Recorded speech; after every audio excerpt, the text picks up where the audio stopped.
Okay, we are live. Hi, this is William Ramsey. Welcome to William Ramsey Investigates. On today's show, I have a very special guest. His name is Nathan Stoltzfus, and he is a professor of Holocaust Studies in the Arts and Sciences and professor of history at Florida State University. And he published a book in August 2021. Title of the book is, or he's the editor of this book. Title is The Power of Populism and People, Resistance and Protest in the Modern World. And he is also the author of Hitler's Compromises, published 2016, and Resistance of the Heart, Intermarriage and the Rosenstrasse Protest in Nazi Germany, published 1996, and was a co-recipient of the Institute of Contemporary History's Frankel Prize and acknowledged as a New Statesman Book of the Year. He is also the co-editor with Robert Galatly of Social Outsiders in Nazi Germany, 2001, and with Henry Friedlander of Nazi Crimes and the Law, 2008. But again, the title of this book just published is The Power of Populism and People, Resistance and Protest in the Modern World. And it's Professor Nathan Stoltzfus. So Nathan Stoltzfus, are you there? Thank you very much. I'm happy to be here. Great. Well, thanks for agreeing to the interview. Excellent. It's kind of a broadcast, but it is a podcast. Most of my stuff goes on audio. For people who may not have heard of your background, can you talk kind of about what you've written about and what led you to compile this book, The Power of Populism and People? Okay, so in graduate school, I met a professor who was very interested. I studied with a range of professors. One was Joseph Nye, who has used the term soft power to refer to power that doesn't come out of the barrel of a gun. I also studied with Gene Sharp, who was a kind of guru of what he called nonviolent sanctions. That is, things that didn't destroy property or people and yet still had a way of exerting power. Now, collectivity is a key part, a collective action of certainly the nonviolent sanctions. The theory is that any leader needs to some extent the cooperation and consent of the people who that leader claims to rule. Of course, Joseph Nye's idea of soft power includes ideas about diplomacy, etc. But collective action is the notion that's especially relevant since the French Revolution, notions that people have to have a say in their government. And I got involved with this idea about the book that you mentioned that W.W. Norton published in 96 called The Rosenstrasse Protest and Intermarriage.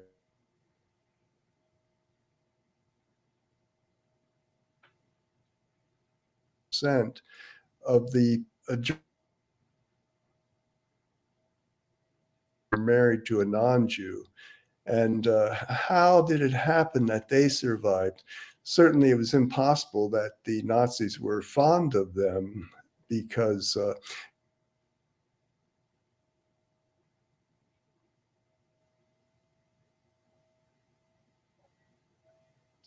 in Nazi Germany, the Nazis did not look kindly on that at all, defiling the race.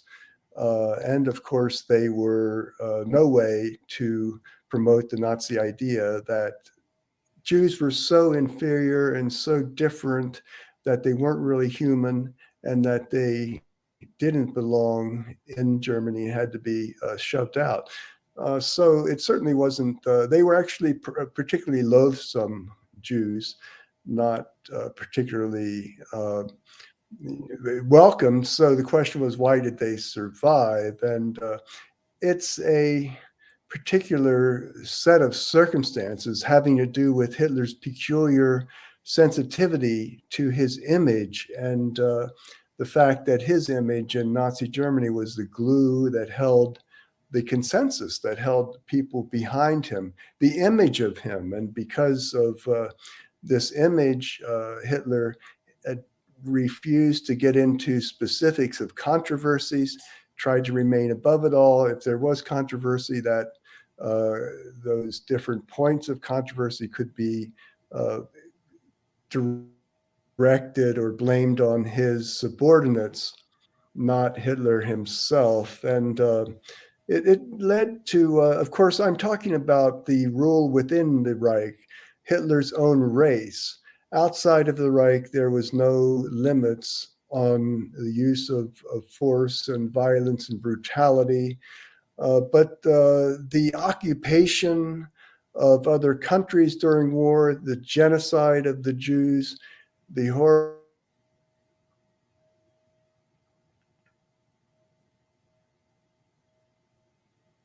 within that the regime used within the Third Reich. So there are a set of circumstances there. The regime certainly never intended that these intermarried Jews in Germany would actually escape murder and genocide, but a set of circumstances kept evolving so that the regime depended on the deportation of the intermarried Jews.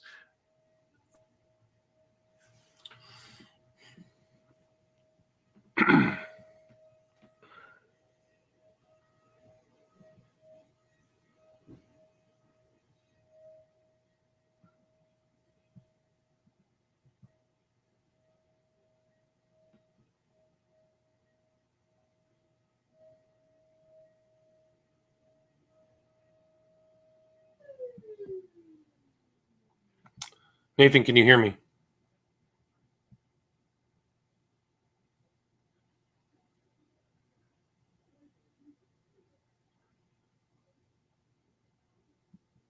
I'm sorry, can you hear me now? Yeah, you came back. My suggestion is let's stop the camera and see, Okay. just go on pure audio. So if you can stop the cam, it might Okay. help with the latency. Well, actually, what happened was that my router changed, and so yeah, sure, I'm fine with this. Okay, you think it's going to come back? Okay, because I lost you for Yeah. about 30 seconds. So you were talking, I think where you left off was, how did the Jews survive who intermarried? And Hitler was very more sensitive for policies within Germany than in conquered territories or other countries, right? Exactly. Hitler wanted to transform society in Germany so that the people themselves embraced National Socialism, so that they became Nazis and acted like Nazis, even if nobody was looking at them, and that they were from the inside out. And he had this principle that the mass movement that he started should never lose momentum. He wanted that to keep spreading, whether deepening or widening, that people would be actually continually becoming more convinced.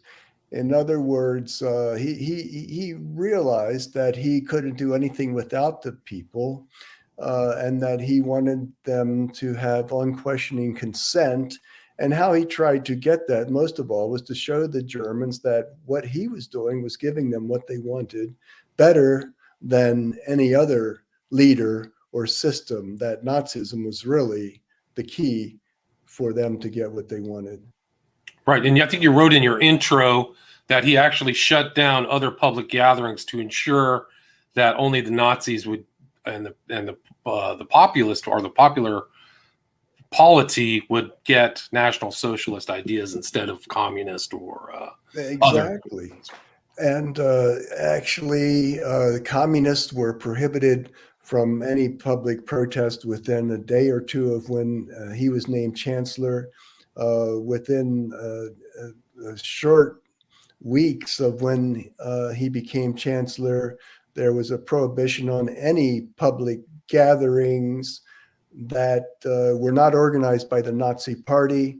In other words, he is pioneering this new prohibition that autocrats and ban and punishment of popular protests and public protests that autocrats today are just as concerned with as repression of the media. They see popular protest not only as a way of expressing opinion, but as a visual. These autocrats, including Hitler, are very sensitive to image and to optics, and they want to control that, to manage that, so that it looks like they have a consensus and that there isn't dissent. And it's just as important for them to ban and prohibit popular gatherings and protests as it is for them to ban the free press. Right. And so you can see kind of those same, Hitler's probably very extreme autocratic symbol, but those similar themes are interpenetrate or go through 20th century after Hitler to the present, correct? Well, exactly. Now, there are, of course, differences between Hitler and autocrats today, very important ones. When I talk about Hitler pioneering popular autocracies, I'm talking about the attention he paid to optics, of course, the importance to him of popular support, and his role as the image of what the country was. Of course, one major difference is that Hitler didn't allow other parties, unlike Erdogan in Turkey or Orban in Hungary. He did, however, have these plebiscites, which were carefully orchestrated, like so many other things. In the wake of some of Hitler's achievements, like the remilitarization of the Rhineland, there would be a big propaganda push, and then 3 weeks later, and a question, yes or no, do you approve of Hitler? So he was very interested in popular opinion, but did not allow parties and the vote. One of the differences that happened throughout the 20th century is how widespread the belief in democracy and the hope of widespread democratic governments became, so that autocrats today pay more attention to that, at least initially. In fact, as opposed to a traditional model for explaining the rise of autocracy, that is a coup d'etat, the old model, take over by force of arms, today leaders at various stages of advancing their dictatorship or autocracy have come to power through democratic institutions. And that's a way that Hitler also illustrated and led the way there, pioneering how you come to power not through a coup d'etat, but through the institutions of the Constitution. But as soon as you get there, these men like Hitler crippled democratic institutions they used to come to power, the guardrails of democracy, especially media, the judiciary. So they take mass opinion into account. That's certainly the reason that Hitler wanted to come to power by a mass movement rather than a coup d'etat, is that he wanted real authority. He wanted to convince the people that, in fact, to show the people that they had really made the right decision with him. Right. So he actually went through the putsch, 1924, jail, Landsberg prison, and then comes out and says, I'm now a man of the law, and I'm going to go through all this positive. But like you said, so he gets into power, starts making shifts. I mean, that's similar to some of these other states today, kind of like China and Turkey, right, where they got into power and then they make sure that any alternate views are suppressed, right? Right. And in fact, though, if you look at some of Hitler's earliest writings, starting in 1920, we know so little of him before 1919, 1920, he's already talking about a mass movement and a dictator. But the 1923 coup is always given credit for having changed his mind, although some say that he was talked into that coup attempt by the SA. In any case, he had something to fall back on when that failed. That is this idea of mass movement. Now, of course, Hitler also used political violence to any extent that he could that achieved his ends, and so do the dictators today. I think especially China has just illustrated how civil resistance can be absolutely crushed. And it's a tragedy, of course, that a civil resistance often doesn't have allies. In Myanmar, U.S. companies benefiting or profiting from the dictatorship ally with the oppressive tyrants rather than with the poor civilians trying to protest. So many people will look at civilian protest and say, it doesn't work, let's forget about it, it's all or nothing. But they don't expect the same from other tactics that are also always proximate and never always going to win. Now, these dictators realize an old axiom that is attributed to Bismarck, that is a hero of Hitler's, where he says something like, you can do anything with a bayonet but sit on it. And you can cut down oppositional forces, and you must do that. You arrest the voices of defiance, lock them up. For example, Nicaraguan President Daniel Ortega, that's in the news a lot these days, just won re-election after jailing 7 rival candidates and dozens of members of the opposition. So it's not as if these new dictators don't use force. Ortega is so well established, no one really thinks that this election was a real election.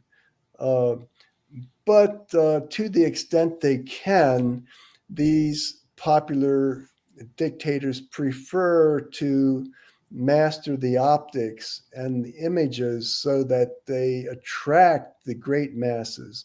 In other words, the people who they need to fulfill their mission.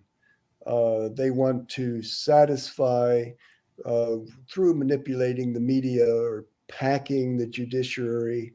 Now, that brings up another major difference with Hitler. Of course, there's the genocide, there's the anti Semitism, but that is part of Hitler's outsized, breathtaking ambition to have his country take charge of the continent itself and to change history for 1,000 years. That's a main reason why Hitler is so different from some of the uh, dictators today. I think you could look at Franco or Mussolini. Mussolini would have been in power much longer as a popular dictator had he not been forced into, going to war much earlier than he wanted to by Hitler. Um, so fascism in Italy and Germany did pioneer mass-backed autocracy, but I think there are certain pressures in our century that have accelerated this danger that we need to think about. I like to refer to them as strong men. We haven't had many women who are kind of nutty enough to go out in the middle of a crisis and tell people that they are going to solve it all on their own. Just believe in me, back me, and I'll solve all of your problems. Right, but you still have this. I mean, I think one of the interesting things in your book is that authoritarianism has increased has been steadily increasing this kind of top-down thing, thus bringing in this kind of populism.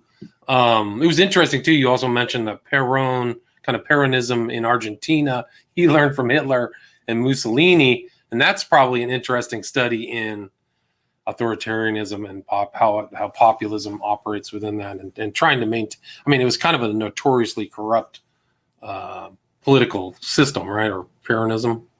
Yeah, absolutely. And it does indicate populism. There are different definitions of populism. I'm sure you won't be surprised to hear.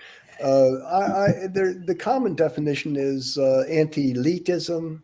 A more general, broader definition is anti-otherism. That is, you define yourself as the nation, as the real people, and this is often done racially or ethnically. And the problem is that others are coming in and taking a zero sum number of jobs or resources. So that's used a lot by these populists to galvanize support, to create a sense of identity by it's a negative integration. You know who you are because you're not this part of the population that's trying to come in and take what's not theirs. I think also today, since Peronism in this century, we have a sense of crisis and social unrest that might actually elevate the sense of attraction of a strong man. It brings a sense of urgency and a search for quick solutions. That was certainly the case with Hitler and the Great Depression, where as soon as that Great Depression hit, Hitler went from like 2.7% in the national polls to the second strongest party a year later in 1930, and then to 37% in 1932. So that this sense of urgency, a sense that, why not take a risk for on the basis of some promise, some person who seems to have credibility and promises that he can fix everything. Uh, the point there is that belief plays a much bigger role than does reason. And in conditions of the pandemic that we have today, poverty and inequality is growing. In the background, global warming and other existential threats. All of this can create a sense of crisis and a sense that things are out of control, and a kind of matrix for belief in somebody like Orban in Hungary, Bolsonaro in Brazil, or Putin in Russia, that we need our guy, we need a strong man. We can't do it ourselves, of course, but why don't we uh, give this strong man control to make decisions for us? Right, and that's like a perfect example of Putin, right? He comes in after, Glasnost and some of these other characters really comes in as a promise, but he turned the screws on authoritarianism. If he's not an outright autocrat himself, I think he changed a lot. I mean, you could see him right in that model of the authoritarian. Wouldn't you agree with that? Oh, yes, definitely. And the fact is that Putin, Erdogan, and Orban, these are competent people who know all of this and have learned from each other.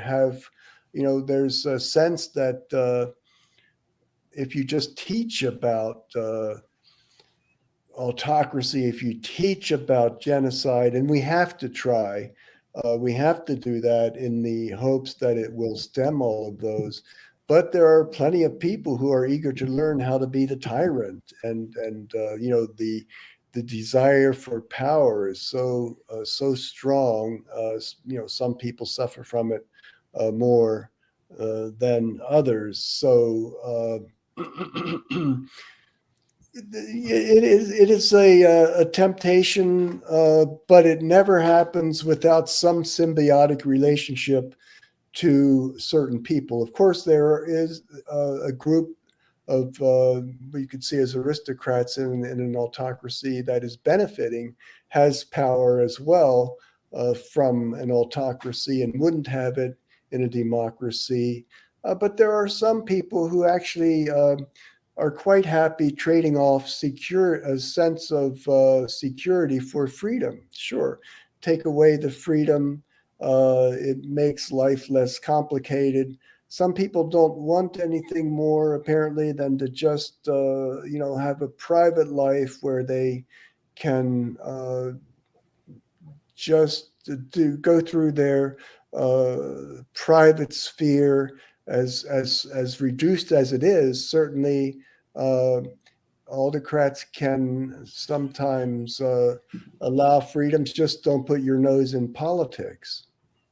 Right. So you see that like autocracy, and you have these populist movements. I mean, we talk about the Arab Spring, things that happened in Egypt, even in the United States. There's been a recent upsurge in kind of populism. Can you talk about how that the impulse of the kind of the masses, whether it's spontaneous or organized, have changed power dynamics geopolitically in certain countries? Well, there was a lot of hope in what we call people power, of course, surging after the collapse of communism. And maybe it was as strong as ever during the Arab Spring. And tragically, uh, what happened is that many people in society, of course, if you take East Germany, for example, and the uprising there, you had maybe 800,000 people total on the streets demanding something different. Many of them wanted to reform communism, not become part of the West, so that people just don't act collectively. They have many different reasons for acting in different directions. There's a metaphor I heard recently of society as all these different chorales, and all of them singing a different tune, or some of them looking for a strong man.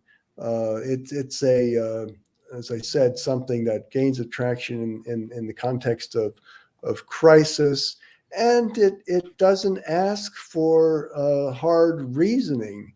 I think it offers the exercise of belief as opposed to enlightenment thinking. I think people are quite capable of reason uh, and making choice. Democracy depends on well-informed voters, but these autocrats use emotions, deeper emotions, psychological uh, tricks and optics, so that it's an easier solution. Of course, many people have so many problems on their hands anyway. They certainly cannot take the energy and time to join protests on the street or even vote. So they many people hope to be free of politics and concern about national politics just through so they can go about their own their own lives. Right. I mean, and you said, I think you wrote that it was assumed that some of these post-communist bloc countries would just move towards liberal democracy, and that didn't really happen in every case. So I think that assumption wasn't fit. Can you talk about kind of like the advent of media, social media, and advertising in this kind of new dynamic between populism and authoritarianism? Oh, that's a good point. I'm glad you bring up social media and the internet. I think it's changed the way that propaganda works, perhaps. Certainly under Hitler and through to to point of television, Hitler controlled what people heard and read just by controlling radio and the national borders. But with internet, there are still, of course, many efforts to control that. But if you can control the internet, one tactic is simply to let thousands of opinions loose, and then people feel like they're incompetent to really actually make their own choices, to filter out what's wrong and what's not. And so why not just believe in something that's most comforting?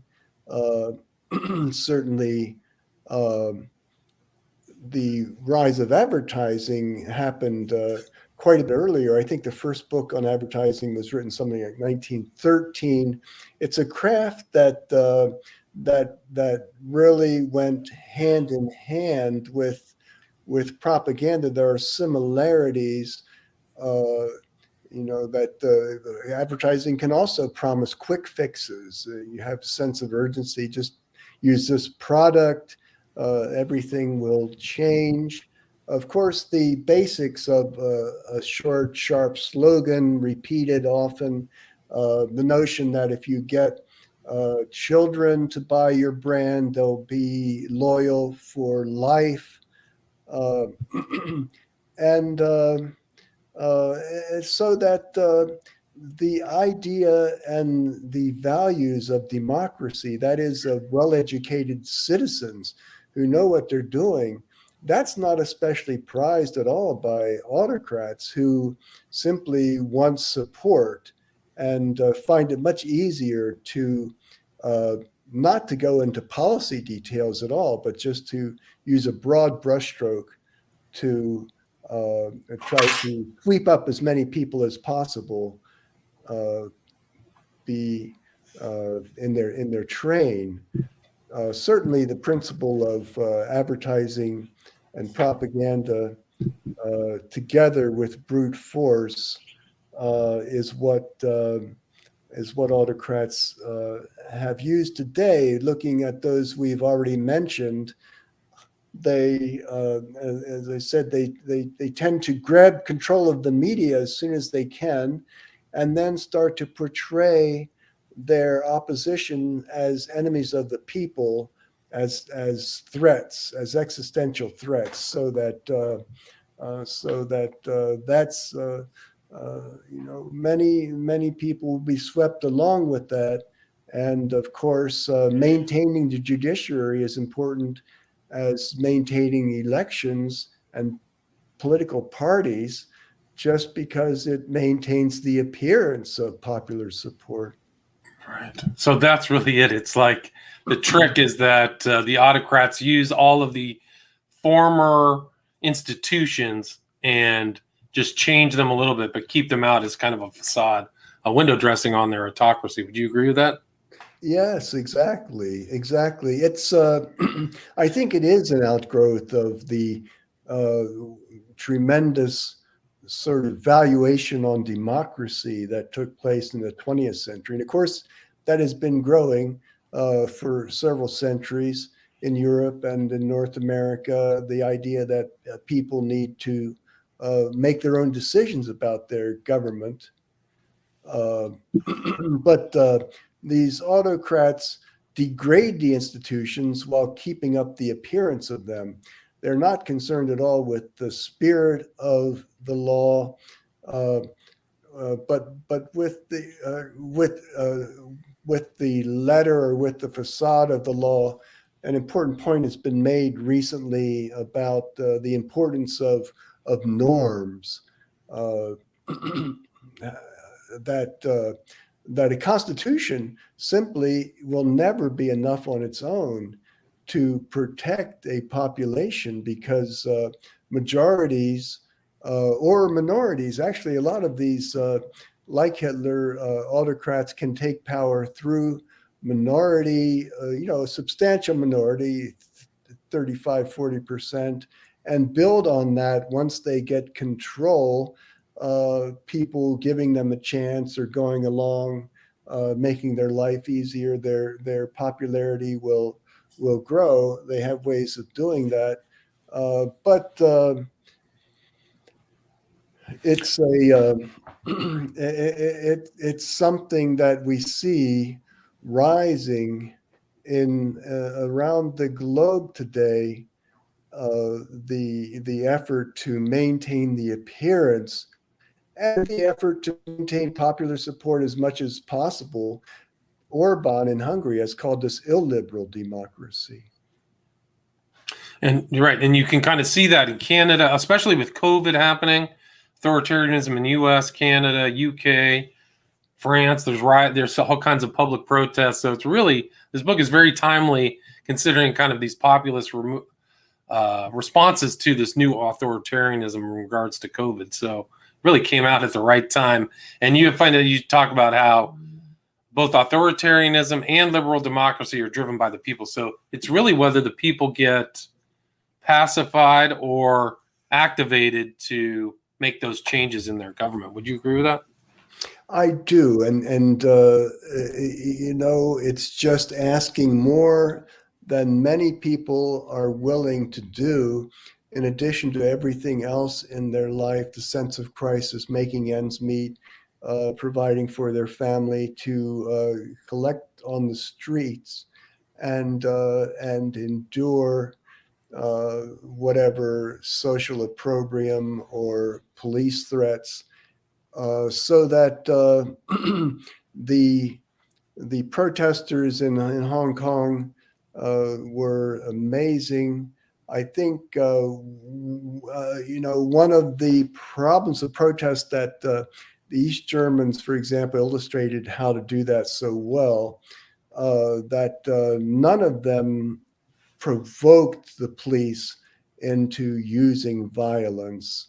Often, these strictly disciplined protests can be thrown off when you have an agent provocateur come in and start using violence. The first rocks thrown or guns fired will certainly result in the use by the police of their much greater uh, resources for doing violence. So this thing about collective popular action is very fragile, and yet the principle remains that if you have enough people who agree to non-comply with the dictator, that a dictator will lose power and will eventually perhaps fall from power. There's another German example of that in 1923,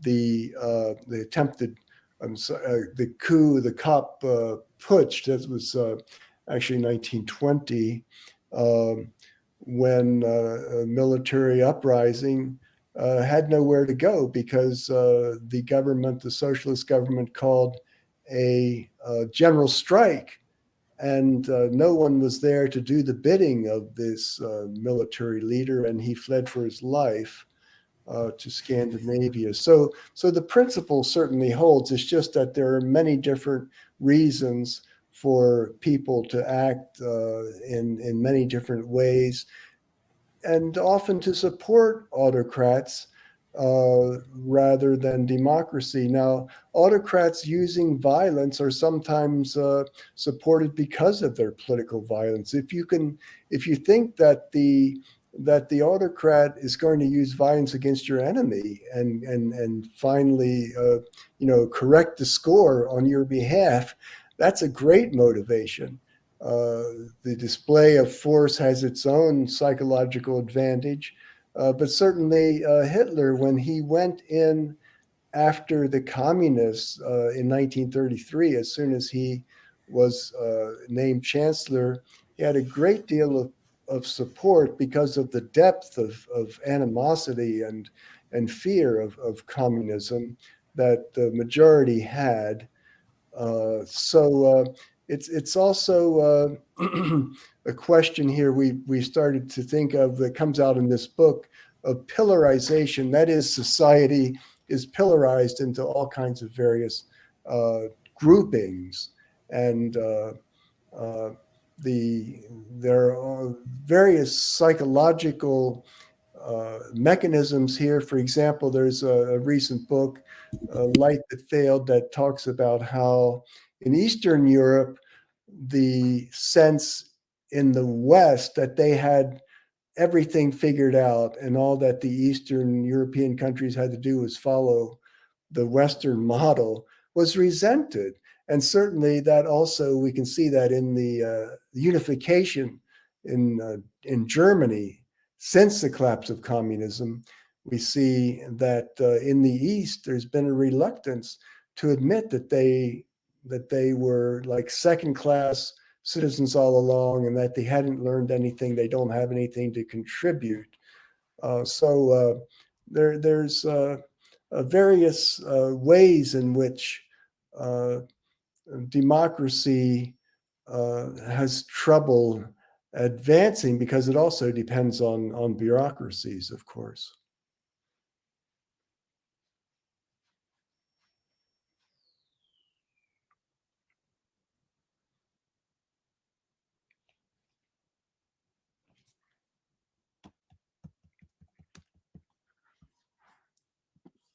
I wonder why I lost you there. I can't hear you.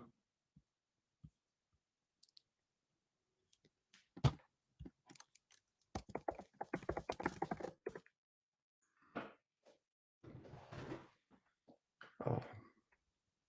Sorry, I'm talking to myself. Sorry, I turned my mic off because there was some noise in the background. So a lot of things are happening in the world. There's this kind of populism up against a lot more authoritarianism, it seems, globally.